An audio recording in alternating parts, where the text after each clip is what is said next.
one of the most satisfying and rewarding moments for me happened when, you know, their mother's friend came up to me. I won't mention who, but she discussed how her daughter had just been diagnosed with ADHD and pulled out her hair because she was so distressed by the diagnosis.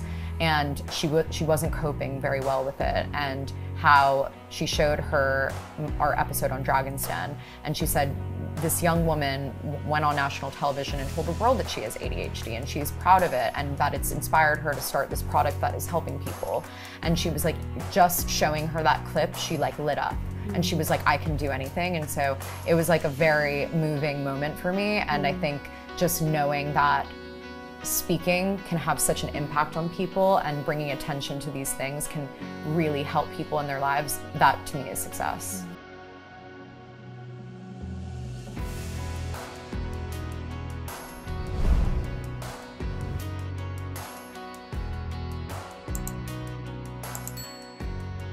Hi everybody and welcome to Phoebe Founder Stories. Jules, it is lovely to have you in the studio. Nice to be here, John. I love your shoes. Thank you, they're a bit dirty. Who are they by? Well, they're gorgeous. Well-known European brand. Can be Gucci, isn't it? They are. Oh, well, they could be Moochie ones. Oh, I love it. But lovely to have you here. How you been anyway? Yeah, good, thank you. So we, I mean, listen, another year we're back in the studios filming Great flies by. More great businesses. Now listen, we have got a real treat today because we have got the co-founders of PerfectTed. So we've got Marissa and we've got Teddy. Guys, thank you so much for coming in today. Thank you so much for having us. You've had a pretty, I'm trying to think of the right word, a pretty bonkers time of stuff of late, haven't you? You're everywhere. The product is everywhere. You're everywhere. You're doing some great stuff. Tell us, where did this all start? Thank you. We owe it all to Dragon's Den. Okay. For sure. But it started back in October of 2021 when we launched our drinks. And since then, it's just been a crazy adventure. Super exciting. And what drinks are they? Just because people might not know. Let's get these. I mean, they're beautiful. Tell us about what. So, listen, Marissa. What was really interesting is when I was reading about actually what was fascinating. So, ADHD is diagnosed ADHD. Yes. So, just for people who want to know more about that, how would you describe the ADHD in terms of how it affects you, and therefore how this was kind of a real start of this? Sure. So I guess I'll explain what the drinks are and how they have helped my ADHD symptoms. So we have launched Europe's first matcha green tea powered energy drinks. And basically matcha, for people who don't know, is a type of Japanese green tea that is super rich in antioxidants, amino acids, and caffeine.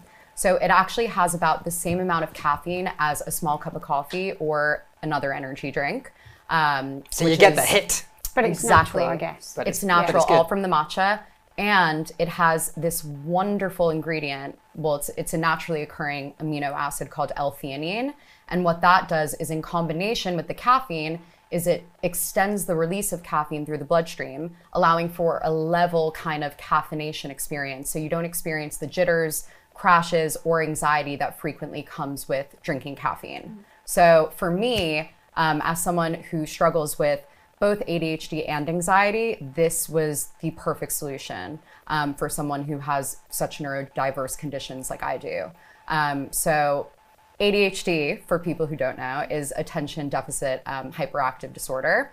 And symptoms can vary across cases, but for me, I think it was diagnosed because I couldn't focus. Really? So it really affects the ability to focus. To focus day-to-day things? Everything. Everything. Start so I'm trying to find the gap because I'm going to... There we go. There we go. So it can affect you. It affected me in an academic setting, but also in my personal life. So for instance, it can actually impact your memory. So common symptoms are being forgetful. You'll walk into a room and you'll forget why you walked in. I'll put something down and I don't know where I've left it, even if it's right in front of me. Your perception of time can be different. So you struggle with things like time management.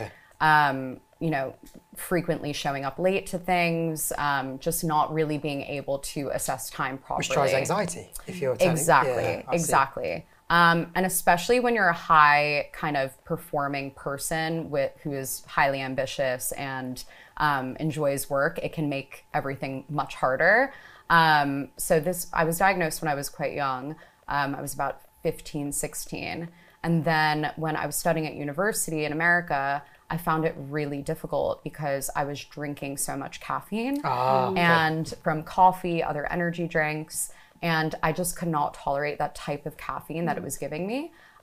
So a friend actually recommended that I try matcha because she understood that it had a different type of effect on the body, the brain. So I tried it and she was absolutely right. I felt amazing. Matcha, the L-theanine within matcha actually has been found to reduce anxiety, not just not affect it, but actually reduce it because it stimulates the brain's production of alpha waves. And that is the same brain wave that is reached during meditation. So it's a very calming feeling. I just found the effects to be remarkable and I told everyone about it, like Teddy, so. So how did you two meet then?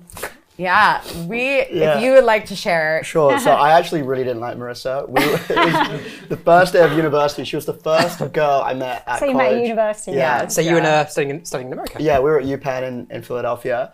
And I turned up and I was on the sports team. I was on the football team there. So I was in my athletic gear. Soccer. I looked fucking good. Like, good. I bet you did. I was trim. I was looking the part. And then this New Yorker came up to me and was like, "Hey," and I was like, she was dressed head to toe in sports gear. So if you just come from the gym, and her response was, and this is why I hate Americans. I'm joking. He doesn't get my It humor. was, no, I just want people to think I'm athletic. I didn't say athletic, I said sporty. Because Because I thought it was funny. I thought it was a cute response. I was just like, she's not for me. You know? And then my brother started dating her, so I thought, okay, I'll give her another chance. So how did that happen then? So it was Levi also? Levi was at the same university as us. Okay. So they met at a party and then... Yeah, I rest is approached history. Levi. I go after what I want. Yeah. I mean, tell me, what was it like being... A third wheel. No. We'll get to it. That's interesting. Like, it's kind of living the dream being British in an American university. Is it everything that I imagine, which is the girls really like Like Brits? cheerleaders, is that what you're talking about? And that. But I mean, in terms of like, you know, you're British and you're just... You're like, I won't go into love the it. details because they're probably not fit for camera. no, dude. But I had a stalker my freshman year. Really? Yeah, Wow. she had to get moved. Whoa. She was stealing my laundry. Yeah. Whoa. Selling it Yeah. on eBay or? I don't know. I didn't get any of the profits. You don't want so. to think about what was I think probably she happening. was Yeah. keeping it for personal Use. use. Yeah. Jeez. Yeah. Yeah. So Teddy, like my kind of, I'd imagine being British and American university is pretty awesome, right? It was pretty awesome, but as I wasn't saying it a few minutes ago, I was asked before Dragon's Den to go on this other BBC show. Okay. And I went to the first day of filming and I sat there with the producers and they taught me through reality TV because it's kind of like structured reality, like a Made in Chelsea kind of vibe.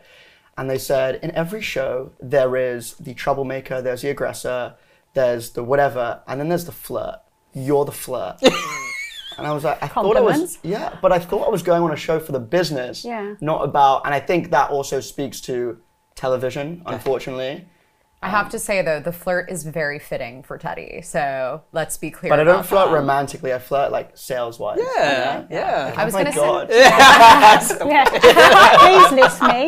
Yeah. Yeah. No, it has been very helpful for sales. So I'll give that to you. I'll give that to you. This is lovely. Thank you. Thank you. This is really nice. And I don't know if it's because you said it calming, but it's I don't know. I'm feeling quite calm. That's if just I'm honest. us. That's just Maybe us. it is, but this is lovely. Thank it's beautiful. you. So where do we start to break this down then? I've got to go to the Dragon's Den because you started the business in the product started to go live in 2020, or you started the business in 2021. Which one is it? We started the business in 2020. Okay. So during COVID. I had just Brave. moved to London. Yes, it was a COVID activity, I guess. Yeah. COVID really changed everything for both of us, I think, because I was previously living in America, as was Teddy. Teddy unfortunately didn't get his visa to continue working in America. I was working in real estate finance. As much as I loved it, I didn't feel it was my calling, and I applied to grad school in London. which is how I got a visa to come here. And I moved in with Teddy and Levi, which was really fun. And we've not moved out since. We all still live together, which is all, again, very fun. And when I moved in with them, we started making vats of matcha at home. I mean, we would have matcha lattes every morning, matcha tea in the afternoon. Sometimes we get a bit, inventive and put some seltzer with it and some other juices. And tequila.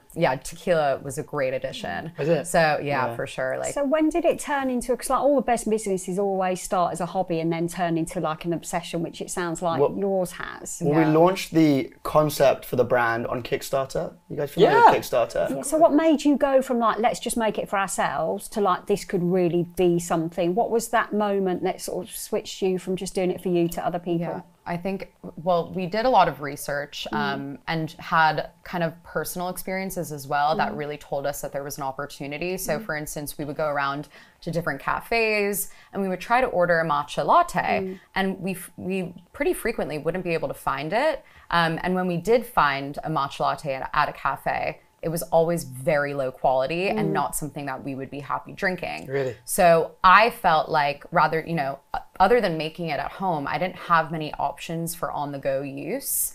And so I looked around at the natural energy space, but there was no energy drink that was really catering to the kind of caffeine that I could tolerate. So we felt like there was a real gap in the market, especially for a brand that kind of also resonated a lot with women, because as you know, there are, more hyper masculine brands on the market, like Monster, Grenade. Yeah.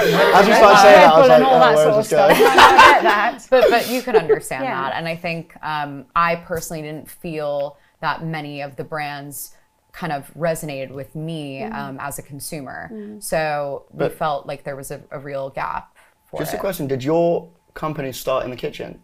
No, we started with a weight loss product, so that was obviously manufactured in sort of North America, and but we went through lots of different varieties before we got the right one. But so many brands do start in the kitchen by you sort of trial and error, but it's really brave bringing something to the market that doesn't actually exist, because you sounds like you'd obviously seen it in the US and whatever and saw that it could be big, but it wasn't available in the UK. So what was that like? Because you've got to have balls to do that. I think you've got to have delusion. I think balls is a really nice, maybe not politically correct way to say it. You can say it though, I can't say it. But you've got to be deluded, because every time we pitch the product at the beginning, it makes sense when Marissa says it, but it also doesn't make sense. Matcha is meant to be as a latte, not as an energy drink.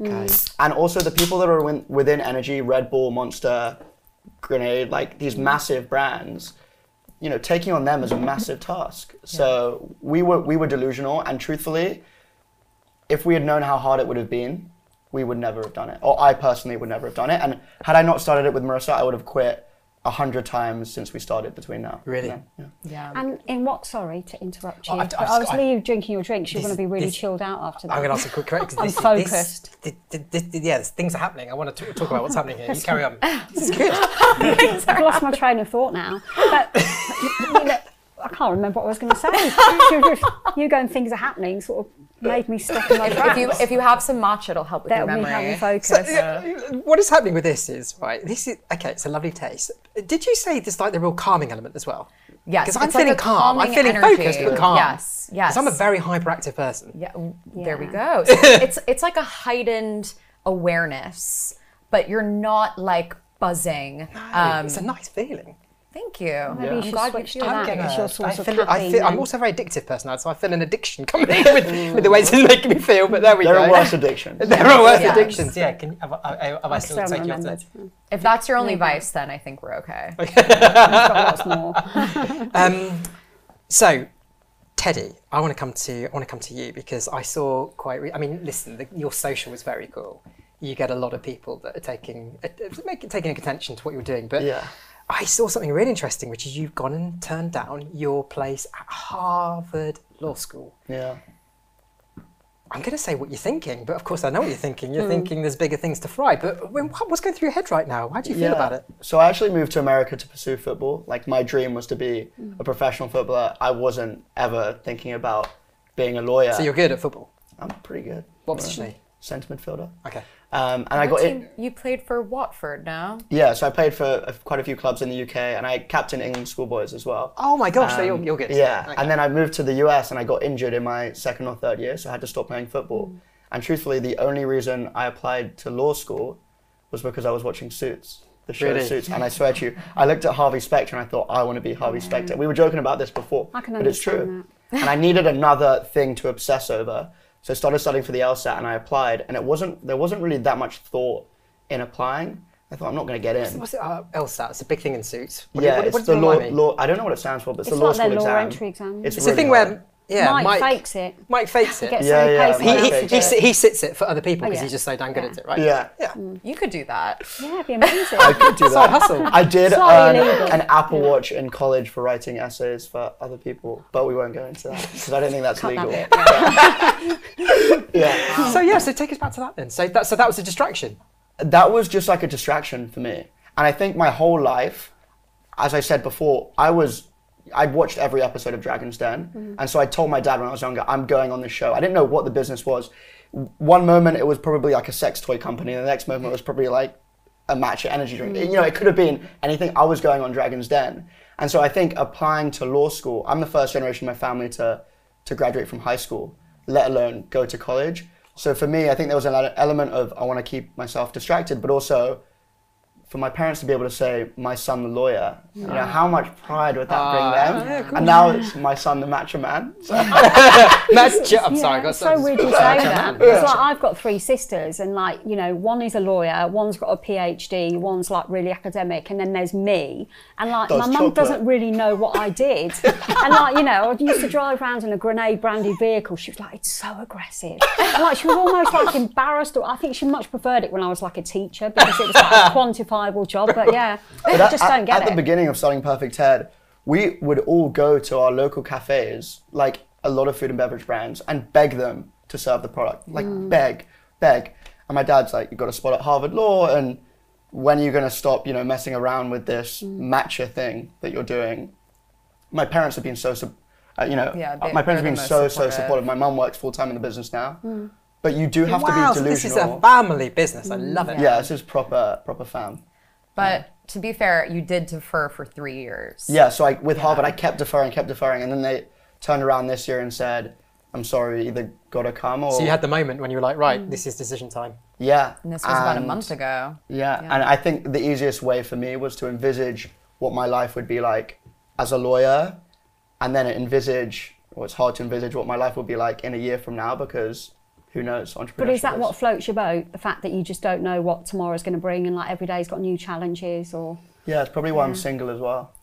Because I think I'm so I'm so fast paced and just obsessed with progress. And I think that sometimes that comfort can unsettle me.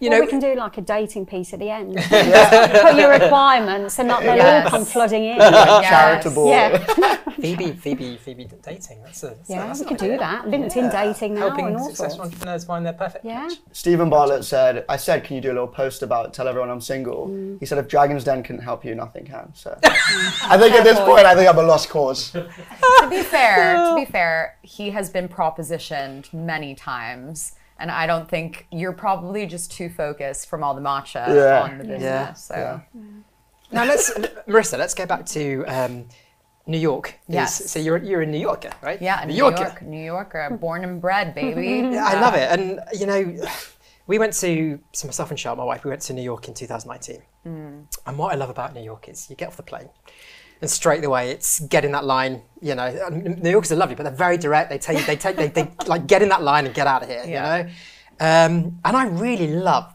that kind of. I love the hustle. You know, has that kind of background of being a New Yorker? Is it great for business? Because it's Americans get shit done, right? Thank you. Yeah, I mean, I have to say, I think Teddy and I speak about this really often because obviously he's American university educated, and we discuss the differences between working here and working there. And I think, especially New Yorkers, we grind and we kind of work our butts off, almost to a fault, I have to say, because no one really knows how to balance, work and life and, all the rest of it. But I do think that it has been our competitive advantage because we have such strong work ethics and we really put our all into it. And we do say all the time, we just think we kind of outwork a lot of, the other brands.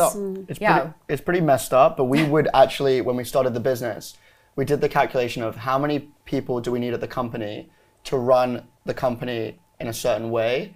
And if it was we made an org chart. Yeah, and if it was like 6 people, we then thought, okay, if it's 6 people working 40 hours a week and we're 2 people, we need to work 3 times as hard as them to have a team of 6. So Marissa and I and Levi at the beginning were working 3 times, or like, I don't know if that's even possible, enough hours in a week. But we had literally calculated how many hours do we need to work to have a team of 6 as 2 people or 3 people. So I think it's instilled in me like really strong work ethic values, but I also think, again, to somewhat of a fault, because balance is, it's a fallacy really when you have your own business. We were discussing this past weekend. We were like, what do people do on the weekends when they don't own their own business? Seriously. And I think I had like 1 hour where I wasn't in the office or wasn't doing something business related. And I was kind of just sitting there like, this is weird. I don't know what to do right now. So you had this idea, you started manufacturing. Where's all this growth come from? Because you've had like phenomenal growth in such a short space of time. So tell us you talked about your ridiculous work ethic and whatever else, but how did you get some of these amazing listings? And can you quote some numbers as well? Or do you not want to go Yeah, for sure. Because it's astounding. Thank you. Well, to bring you back to the very start, so as Teddy mentioned, we launched on Kickstarter, and that was in April of 2021. Yeah. And soon after that, we actually had a bit of a manufacturing issue, had to pivot to a different kind of format, which ended up being our energy drinks in the cans. But while this was all happening, we started kind of working with other partners on the matcha powder side. So we have a matcha powder wholesale business as well, that has grown also significantly, which is awesome. But Planet Organic was our first customer, and and they took a chance on us. They loved the quality of the product. They also loved that it was organic and ceremonial grade. And I think having that ceremonial grade. So there are different grades of matcha. There's ceremonial grade. There's this kind of made up one called latte grade that a lot of cafes use. And then there's culinary grade. That is matcha that's used within baked goods, food products, and things like that. But we turned up to Planet Organic with, I think we took a Red Bull can and we went on our printer, we mocked up a label, and because they were like, oh, do you want to meet tomorrow? And we're like, okay, let's do it. Because when you take your opportunity, don't you? You say yes. You say yes. So like a motto, we say yes everything. When Tesco launched us in 1,200 stores in their meal deal with 2 months notice, we said yes. And then when we can come on to that, we left that meeting. We went to ask advice from a Tesco buyer. We left with a 1,200 store listing 2 months from that point. And Marissa's on the train, and Marissa and Shani like, oh my God, we fucking killed it. And I'm sitting there thinking, holy fuck. We don't have the money. We can't ramp up production quickly enough. We don't have the stock. What on earth are we gonna, I was about to have a nervous breakdown. That was fun. But anyways, before that happened. So we turned up to Planet Organic. We took a Red Bull can, printed off on the printer this shitty quality mocked up label with a glue stick, glued it on, turned up, it's peeling around the edges. I'm like, what is this? I said, this is peach flavored PerfectTed energy drink. They're like, thank God you're not doing a matcha latte and a whatever. Meanwhile, we were meant to launch a matcha latte, but we couldn't because of manufacturing issues. And we said, hold on, why did they say thank God you're not doing a thing? Because apparently milk-based or alternative milk-based drinks right now are not really in trend because they're too calorific. So he said nothing with milk in as a ready-to-drink product really sells that well. So thank God you're not doing that. Thank God you're doing an energy drink. But really, it was a lot of luck in terms of pivoting to that product. But we got their interest, which was really key. Despite the fact that you've mocked up. Yeah. Because in 24 hours, something. Yeah. But it was super helpful. We didn't even have that flavor launched. We got their feedback, which informed certain decisions that we made about the packaging and the flavor profile, and especially hearing that tidbit about the latte, because we thought eventually we'll launch a latte in a can, and we were kind of like, okay, maybe we should shelve that idea. But we got really lucky because once we launched at the London Coffee Festival, we, about a week or two later, received an email from the Holland & Barrett buyer for soft drinks, and he saw our Instagram. He loved the content that we were putting out, because we've always kind of been doing like pretty creative, funny, relatable content. And he said, you know, energy is a category that we're really looking into growing. Same with functional, yours hits on both. And it really just resonated with him. And so he took a chance on us and said, let's launch you into 400 Holland & Barrett stores. And then, you know, if you perform, we'll increase distribution. That was another Do you think one. that was your pivotal moment then? Because I know it's a bit cheesy, but everyone says, oh, you know, there's one moment that really changed the brand. Do you think it was doing London Coffee and, you know, getting that Holland & Barrett, that high street? For London Coffee Festival, Marissa had booked out this really big stand that we didn't have the money for. And I was like, why are we going so big? She goes, go big or go home. And I was like, okay. I was really resistant. Love it. But we I have to make a business case for every marketing activity. And then they end up being like, you're so right. I'm not sure how you got a tank approved in that budget, but... I don't know. I mean, the tank was actually really cheap. We didn't have any money when we launched, but again, that was our sort of moment where we got like the GNC in the US, an email from them saying we want to list you, and it just changes the business. That's amazing. Yeah, I mean, we sat with that Holland & Barrett buyer. I remember the day before when we received that email saying we jump on a Zoom tomorrow, we said, yeah, sure. And someone else in Food and Bev said, we got a deck that you're going to present to him. I said, fuck the deck, you know? You're like, the deck. We're going solo. And we got on the call, we thought we'd get 30 store trial launch. 427 stores, I think, was the number. And we sat there and we were like, trying not to smile, but afterwards we were like, get in there. But because we were so early on, you know, we spoke to a lot of people in the industry. And I think that's also been like a strength of ours, is networking and kind of getting advice from people who know more than we do. But a lot of the advice we were getting was, don't do it. It's too early, too soon. You're going to flop. Don't do Holland & Barrett. Don't do Holland & Barrett. You're going to get delisted. Oh, wow. So you had some people really saying, everyone. Take a chill pill. There was not one person who advised us to do it. They said, you're going to get delisted. It'll impact your ability to get into other retailers. Don't do it. And that's a big thing to say to ambitious people at the same time, though, early on, who don't want to fuck it up. No. So that must have caused some doubt, right? Oh we weren't gonna take the listing. So what switched you from not taking the listing to doing it? Was it like that gut feeling that that you're right? You're never ready. Also, there's, you know, in marketing especially, there's like physical and mental availability, and to have that physical availability on the shelf nationwide and almost as like a you know, a very small billboard for the brand, where it's on shelf, it's available, we can shout about it, and people in, you know, Sheffield can get it. Whereas before that, they could only get it in London or online. So it was also really good for us from a marketing perspective. For full transparency, when we launched in Tesco 2 months ago, 90% of the people we asked for advice on said, do not take that listing, because you're up against Grenade, you're up against Red Bull, Monster, every other soft drink that might be owned by Britvic or another corporate. Don't do it, because you're too early. You know, we were 18 months into the brand. The brand had launched, and we went from, you were asking about numbers before, we went from 0 to £5 million in sales in 18 months. So you mentioned Dragon's Den and Stephen Bartlett a lot. Tell us about the experience, because I think people would be fascinated. Yeah. So actually, funny enough, we were reached out to by a producer for the show when we launched our Kickstarter.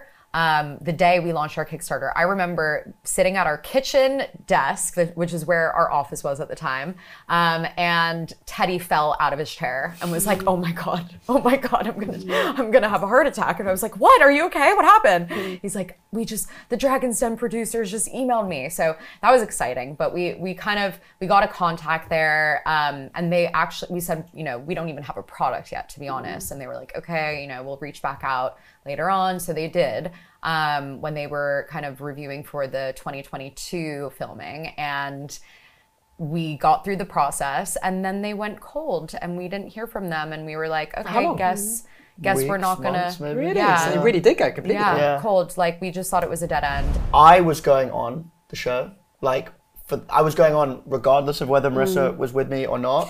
Marissa has her anxiety piece, and like I can't imagine how, you know, traumatic and brave you had to be to go on the show. I think for me personally, I lost my best friend when I was just out of university. His name was Jack, and we'd watched the show together. We loved the show, and so I was going on. You were going on. I was going on for Jack, and I spoke about. They didn't show it on the show, but I was going on for Jack. And actually, before we came out and did the pitch, I was crying my eyes out because it became very overwhelming and emotional because of him.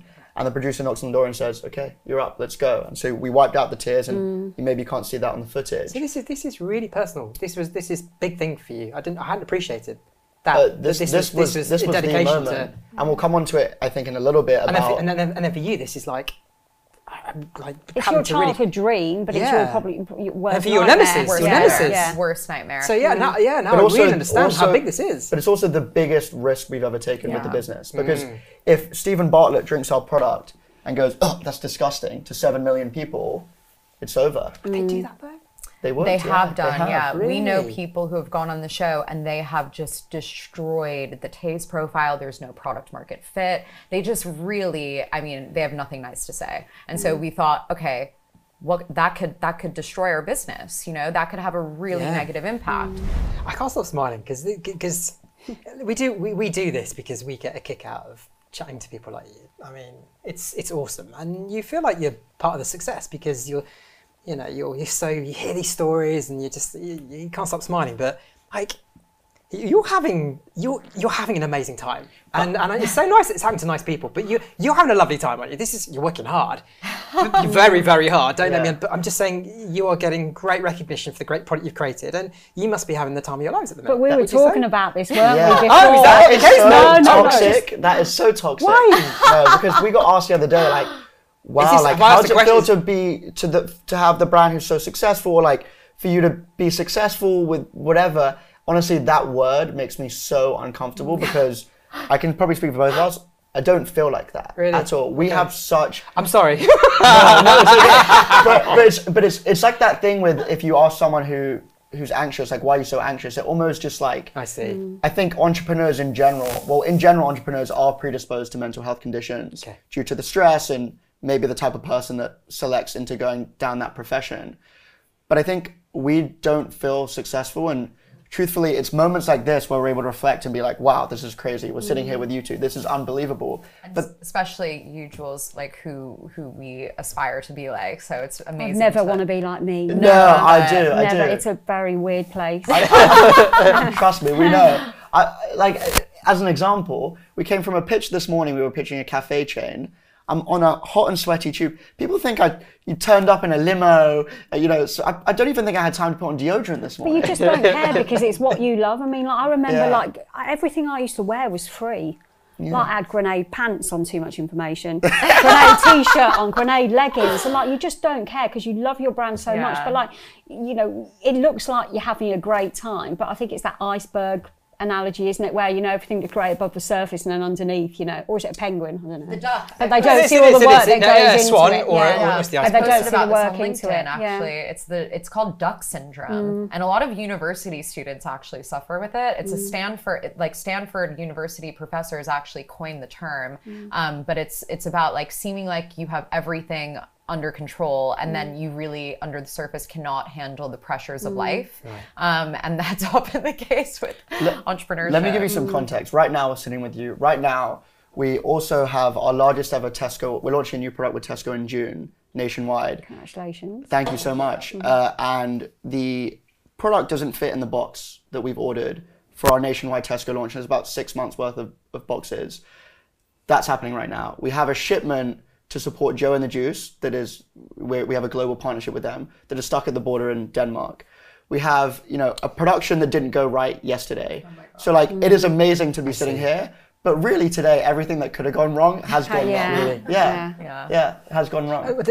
So this is interesting, because so now I see why the question I asked you. The darkness behind my eyes. I'm regretting that. But no, because it really does highlight. It really does highlight the pressure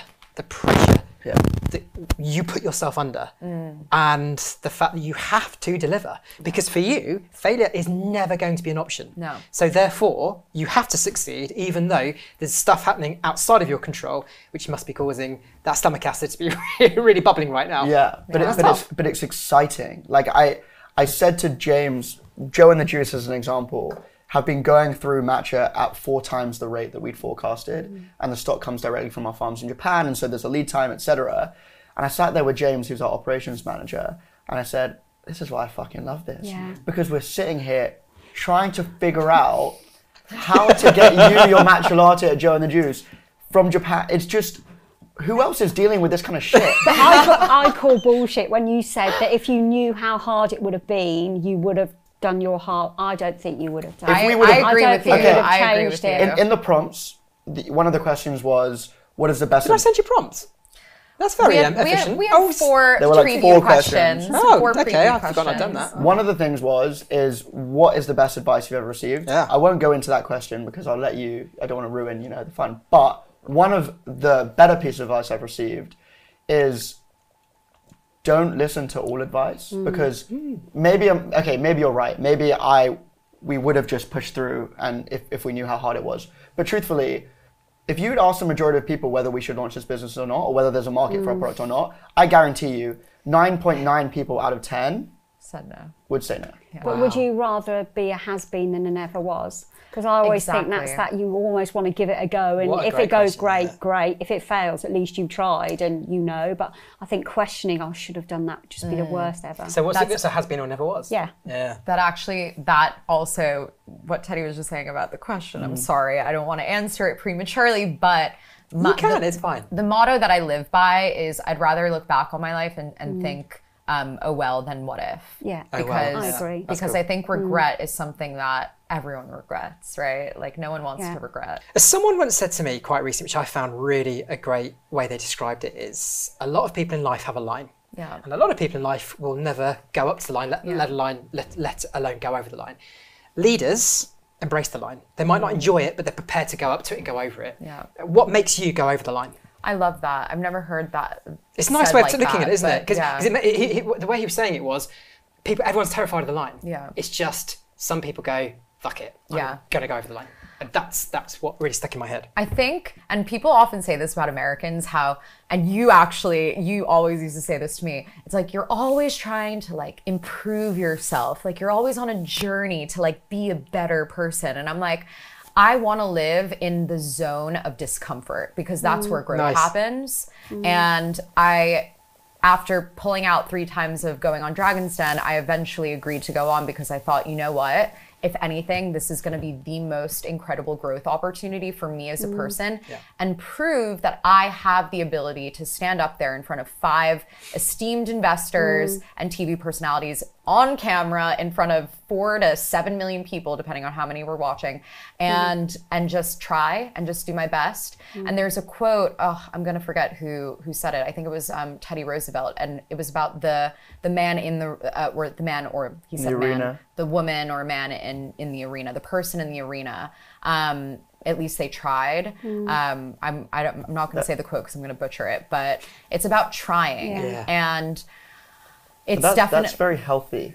Yeah, but I think what people don't see, yes, they see me overcome the anxiety on television and try to perform to the best of my ability, but what they don't see is the hysterics before that, in the lead up to preparing for it, the crying, the curling up in a ball and feeling sick to your stomach. I mean, there is so much of that involved in this, and I think it is about being real and just saying that it's okay to not be okay. But and then after, then after's the whole why did I say that? Oh shit! Did you get that as well? The whole the kind of like, oh no, you get back the in self-doubt mode. Yeah, for sure. Like, did I say that wrong? What if how's that going to be perceived? Absolutely. And also you feel yourself getting all did I look stupid? Did I say something wrong? Absolutely. But then it's kind of like acceptance, it's in the past and you just have to move forward. And especially because I think we care so much about this business and about putting forward products that are really genuinely helping people in their lives and the amount of feedback that we get from people being like, this product has helped me so much, you have no idea. That's why we do this. I mean, that's everything. And so to kind of get that feedback, that's what's driving me, and that's what's helping me work through the anxiety. That's what's helping me work through, you know, that zone of discomfort to the other side. If you ask me, you'd get a lot less of a healthy answer. Well, I was going to say, it seems like you balance each other out. Like, you know, you're quite, you know, happy to do all of that sort of stuff. And like, I don't know about you, but I still haven't found where that line is. Yeah. So I'm willing to sort of push it as far. I just don't know. I mean, how do you feel about that? If I'm completely honest with myself, there is a part of me, I think Marissa's driven by ambition and like growth and like the response and stuff like that. At a brand level, yes, that's exactly what we're doing. There is a big part of my personality that is doing this because I don't know, like I think fear is a big part. Yeah. I think feeling never really like satisfied. You know, I was the kind of kid that I'm not gonna lie, I was a bit of a nerd. I got really good grades in school. I'd get 99% and be like, where was the other percent? You know, why didn't I get the other percent? Bit of a perfectionist in that way.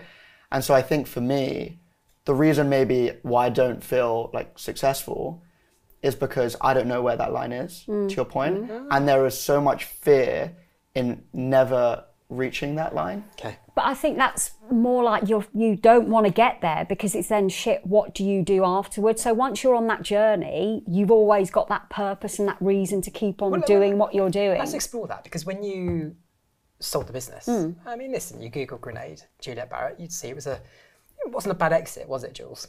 It was all right. But listen, a big part of this is you work hard, and it's then about, right, so how do we then realise the value? How do you then feel when all of a sudden you wake up one day and, all right, the business has moved on now? Well, yeah, and we've talked about it before. I felt completely broken because like something that was me, that sort of defined me for like 14 years, wasn't mine anymore. Yeah. And it was soul destroying. Soul destroying, and like, I mean, you lose that's that heavy words, purpose right? and everything, yeah. But again, like the success doesn't come into it, because like you could have always gone for 250 million or 300 million or 500 million. You know, it's never about the money. It's about actually creating something. And like success to you is probably completely different to success to 10 other people. My life financially is way worse currently. I mean, obviously, yes, we're building equity in the company and the company is growing and whatever. But like, I was working in finance before. I was getting all of my transport, my food paid for. Yeah. You know, I'm eating fucking meal deals every day. You know, I'm not eating at the Woolsey every day. You know, far from it. I'm eating a Tesco meal deal for most of my meals. With the PerfectTed. And get it in the Tesco meal deal. Other meal deals are available. All of my savings are in the business. Like 100% of my wealth. And so paper value, but the reality is... and whether it's like the financial part or not, to your point about I'd rather be a... What was it? Has-been than it never was. I cannot be a has-been. And that, part of that fear is like, oh my God, we're here doing this podcast. And honestly, after Dragon's Den, the day after filming, I think that month, we had a tough month with the business. And I was like, oh my fucking God, the business isn't going to be around when our episode airs. Genuinely, like I personally, I don't know if I can continue with the business because I was at such a low point after. The business was going through like a tough month or whatever. I was like, are people really going to watch the show? Google us and find that we're no longer in business. Is that? Wow. And so now... That's heavy. That's heavy. But now it's like we're mixing in circles with Stephen Bartlett and you guys and whatever. It's like, you're at such a... I cannot. You know, there is an element of fear. I don't know anyone who doesn't... I mean... Fear is so good though, because it drives you and keeps you doing, but like no one can... You will always be the founder of PerfectTed. You know, no one can... That will never be a has-been. It's always going to be. Yeah. And like whatever happens, you're still that founder. We were going to name the company after my friend Jack, who passed. Yeah. But I was so terrified of the company not working and him dying again through the brand that we chose not to. Like that's how much fear is driving.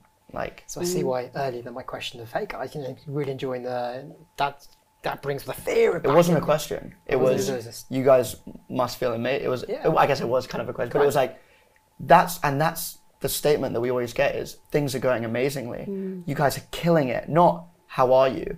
And actually, it's very, very lonely. We're not at the top in terms of we're no Miss Barrett, but we are at the top in terms of the company and leadership. And what you don't realize is when I was in a corporate job, I have managers, and I'm constantly being asked, how are you? How's your stress? How's the workload? No one fucking asks how we are. Yeah. But that's why we have each other. Yeah. And that's Yeah. why it's so helpful to have, you know, a co-pilot. Because And Levi, of course, who's not of course, yeah. Who often acts as the intermediary between us when we're fighting. Job at times, right? Yeah, exactly. But it's very lonely. That's a difficult job for Levi, actually, because he's really in the middle. Yeah, he's really in the middle. That's interesting. It's often 2v1, let's be real. You and Levi, it's true. a brotherly love. Finally, what does success mean to you guys? What is it? What does we've spoken about this before? But you know, if you were to say, right, this is what success means to us. I know. Sorry, I'm being careful that way. Yeah. No, don't. I don't want you walking on eggshells. But like, you know, when you, that's a shit question to what ask, does success isn't it? look like that's to you? that's a totally fair question. No. What I mean is, what does success mean to you then? When you look back and you think, what would that look like? So can I ask that question? Yeah, I can go first. Yeah. So finally, so you know, people have lots of different. Success means lots of different things to different people. I guess my question is, what does success mean to you? I'm a people person, and the most fulfilling thing that I've done as part of the business is hiring this lady Gagan. Like, giving her a job to me was the way better than launching in Tesco. Obviously, Tesco has enabled us to make those decisions. Yeah. And I think that says something about, I don't know is the answer, but what I do know is it's not material, it's not driven by new product launches or new listings. It has to be something to do with being loved and being able to give love in whatever way that means. So yeah, on like a personal level, I feel like I've sacrificed so much socially, romantically, holidays, like all of that stuff. And a lot of that does matter to me probably more than I was willing to admit previously. Really? Yeah, I thought I could have just, and that's probably why I shouldn't be a lawyer, because I don't think I'm willing to sacrifice all of that for money. Wow. Yeah. And how about you, Marissa? Pretty dark. Teddy said something earlier that also does resonate with me, and in a way I am driven by the same thing. I think all of us are driven in some way by fear of failure, but it's that push and that pull, right? Like you kind of need that as your push, and then the pull is the kind of drive and passion and ambition that you have for the product or business that you are putting out into the world. But we always joke about that Hamilton song.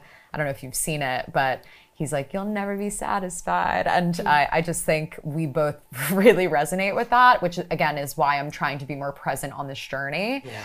And so for me, I think success is so many different things. I think in a way, I actually do feel successful because I have defined success by helping people.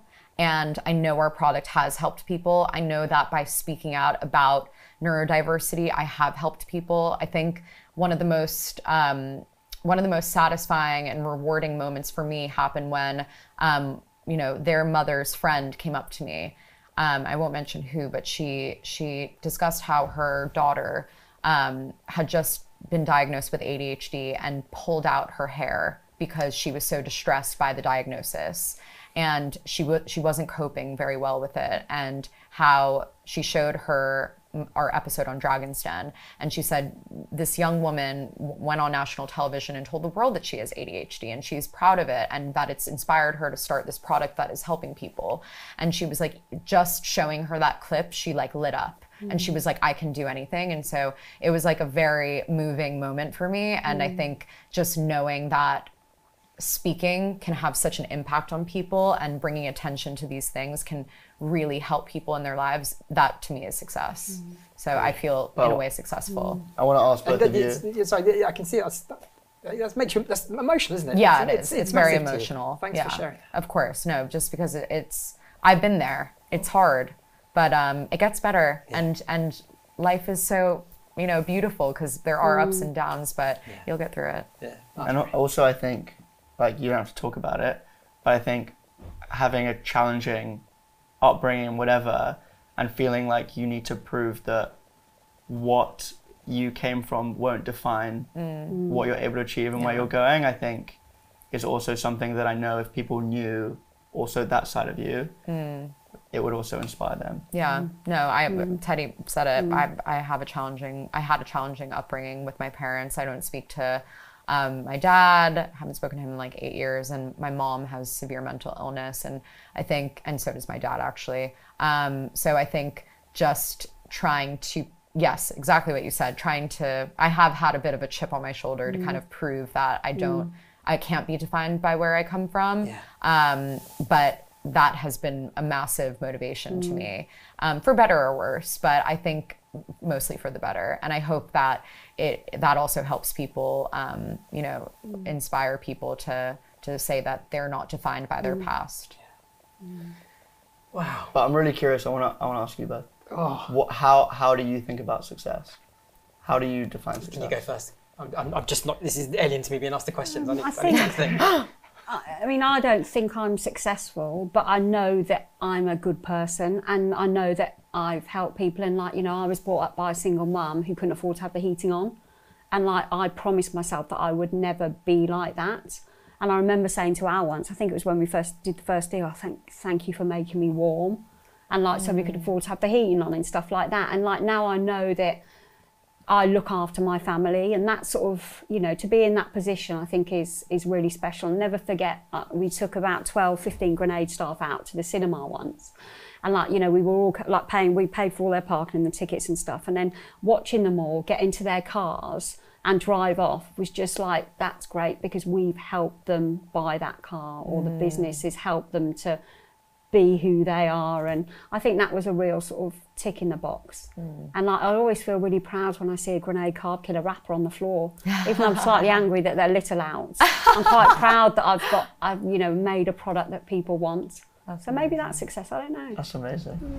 Just on that question, I guess, for both of you again, sorry, I know that we're probably short on time, but I'm just curious, based on all of the entrepreneurs that you've been around, do you think there are elements or like traits that are really important for defining a successful entrepreneur? Do you think there are common things that you see? I think being a bit eccentric is definitely one, a risk taker. And the failure issue is huge, because I think that's what drives everyone. And just willing to, one of my biggest bugbears is like people at PAYE moan about their jobs, moan about they're not getting paid enough. You think, well, start your own business, then it's tough because you need to earn every penny. And I just think that, everyone's very driven in whatever way, and just are completely unemployable, basically. Yeah, pretty much. Humility for me. I love this job because I just getting to hang out with you. Do you remember, when did we first meet? Many years ago. A long time ago. I was like, I proper made a what do you call it? Give me a clue.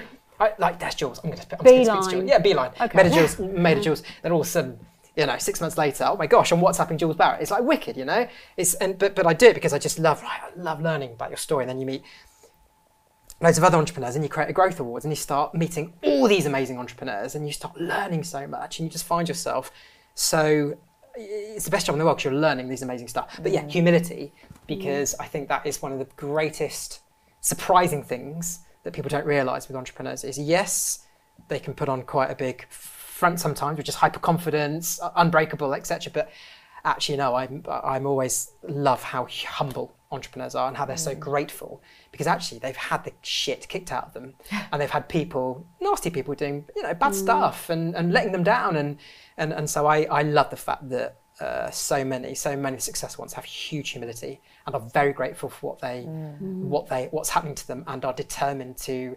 enhance the lives of the people that come into that become part of their family, their gang, their team. So I think that's a really key. Stephen Bartlett's a great example of that. Really? Yeah, he is one of the most humble people, and we asked him, do you ever think, like, why me? Like, why am I doing this podcast? How have I become this huge celebrity? And he says, no, I don't, because it's not productive. And B, I've always believed that I should be here, that I deserved a seat at the table, and he would have built the fucking table if he couldn't get a seat at the table. I love that. He was always on that path and always going to be there. And I think sometimes I'm personally afraid, and I don't think it's necessarily a good thing to say that I do believe I have the right to sit in this chair. I do believe PerfectTed can be the next Grenade or the next Innocent. I do believe that. And call it arrogant, call it delusional, call it whatever. But if I didn't, then I'm just sitting here as a fake. If I believe that it's not going to work, then not arrogance or whatever. It's just belief. Yeah. And for me, that has been the biggest thing. Is just belief. Like you said, despite the setbacks, despite the no's, it's just despite people telling you you're too niche. Or girls telling me I'm too small. You know? I think you're tall. It's all relative. Listen, guys, I flipping have loved this. This is everything that I'd hoped and more. And thank you so much. Thank you so much for coming here. I know everyone's after getting your time. So for you to give us your time is just like, thank you so much. No, thank you guys. And honestly, just to be here with you guys. With big smiles on our faces. It's been great, right? Thank you.